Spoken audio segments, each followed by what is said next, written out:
جربتوا قبل كده تاكلوا فراوله لونها ابيض؟ في ناس بتسميها باين بيريز وفي ناس بتسميها وايت او روز ستروبري. اول ما شفتها في السوبر ماركت قلت اجربها واشوف طعمها حلو ولا فعلا مختلف عن الفراوله اللي لونها احمر. لما دورت وقريت عنها كتير اكتشفت ان ليها قيمه غذائيه عاليه وكمان حلوه جدا للاطفال وحلوه في فتره الحمل. شكلها ولونها حلو قوي، لونها ابيض مع بلاش بينك خفيف كده. هي غنية بفيتامين سي والمنجنيز وبتساعد على تقوية الأسنان والعظام. سعراتها قليلة زي الفراولة العادية بالظبط. وعلشان أعرف أحدد طعمها كان لازم أجربها مع الفراولة العادية، مع إنها من بره لونها أبيض في بينك شوية بس من جوه قلبها أبيض جدا. بس مثلا الفراولة اللي لونها أحمر من جوه لونها أحمر في أبيض. الفراولة البيضة طعمها قريب قوي من الأناناس، حسيتها كمان مسكرة أكتر ومن غير سنة المزازة الموجودة في الفراولة الحمراء. كمان هي لذيذة قوي للأطفال اللي هم بيحبوا يجربوا ويكتشفوا حاجات جديدة. قولوا لي لو جربتوها قبل كده. استنوا الفيديو اللي جاي علشان تشوفوا الوصفات اللي عملتها بيها، وبالهنا والشفا.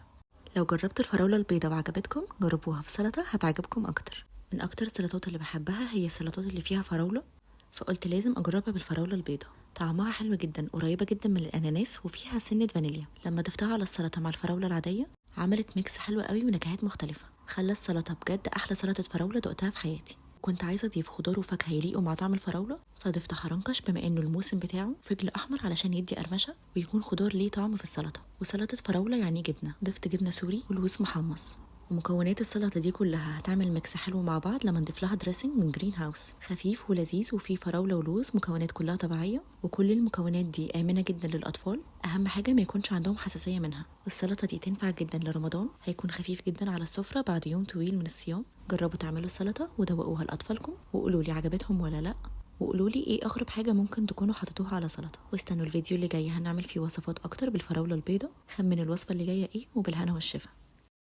بحس ان اشهر حاجه في سحور رمضان هي الزبادي. هنعمل واحده للاطفال وواحده للامهات، وحبيت المره دي اجدد شويه واستخدم حاجات لاول مره زي الفراوله البيضاء مثلا، وده لان طعمها فيه فانيليا كده فلايق جدا مع الزبادي، مع هوم ميد جرانولا وفراوله عاديه او اي فواكه تانية انتوا بتحبوها. هقول لكم ليه الوجبه دي لذيذه قوي في رمضان سواء للاطفال او الكبار. اول حاجه لان الزبادي فيه بروتين، يا ريت كمان لو زبادي يوناني هيكون فيه بروتين اعلى وبيشبع لفتره طويله. ضفت له بنجر عشان يدي لون حلو وفايده للاطفال، وفي التاني ضفت ماتشا ودي لذيذه قوي للناس اللي اكبر من 12 سنه، بتزود الطاقه وبتقوي المناعه وبتخلينا مركزين كده وقادرين نصوم تاني يوم. الالوان بتاعه الماتشا والبنجر خلت شكلهم حلو قوي، وطبعا مع القيمه الغذائيه مع جرانولا صحيه ومن غير سكر وفيها مكسرات يعتبر دهون صحيه، والشوفان نشويات معقده بتساعد على الشبع لفتره طويله. والفاكهه اللي ضفتها كان طعمها حلو فما احتجتش احط عسل، بس طبعا لو حابين تضيفوا عسل ضيفوا براحتكم.